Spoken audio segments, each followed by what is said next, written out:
Hello guys, यहाँ पे हमें रखे हैं एप्को के थिक डोर इंजिस कैसे फीड कर सकते हैं, उनकी बेनिफिट क्या होगी और ये थिक डोर इंजिस कहाँ पे फीड होते हैं वो मैं पूरी माहिती दूंगा। यहाँ पे हमें एप्को के थिक डोर रखा हुआ है, 0 डिग्री का ये थिक डोर है। यहाँ पे एप्को के इंजिस में जो थिक डोर आता है 25 mm की प्लाई में लगता है। ये 16 डिग्री है और 8 डिग्री, तीनों साइज़ की यहाँ पे ऑटो इंचिस रखा हुआ है। और ये एमएस बॉडी में ही आता है, जो थिक डोर आता है वो एमएस बॉडी में ही आता है और थिक डोर सॉफ्ट क्लोज में ही आता है और सादे इंचिस में भी आता है।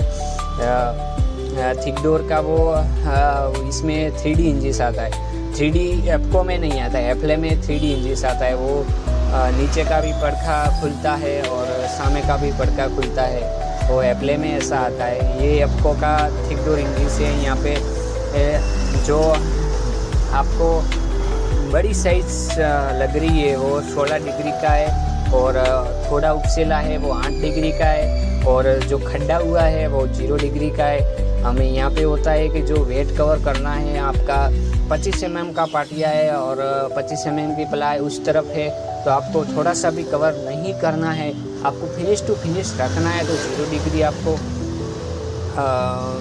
लेना पड़ेगा, क्योंकि 0 डिग्री में आपको फिनिश टू फिनिश होगा और 8 डिग्री में आधा कवर होगा और 16 डिग्री में बिल्कुल कवर ही नहीं होगा, ऐसा होता है। और थिक डोर में आपको एक बेनिफिट मिलता है कि जो आपका प्लाई वज़नदार होता है ना, जो वज़नदार में थिक डोर कभी नीचे गिरता नहीं है। जो ऑटो इंजिस में ऐसा होता है कि वो थोड़े दिन चलता है और फिर वो बिगड़ जाता है। थिक डोर में ऐसा नहीं होता है। थिक डोर जो हेवी कैपेसिटी डोर है इसके लिए बनाया गया है।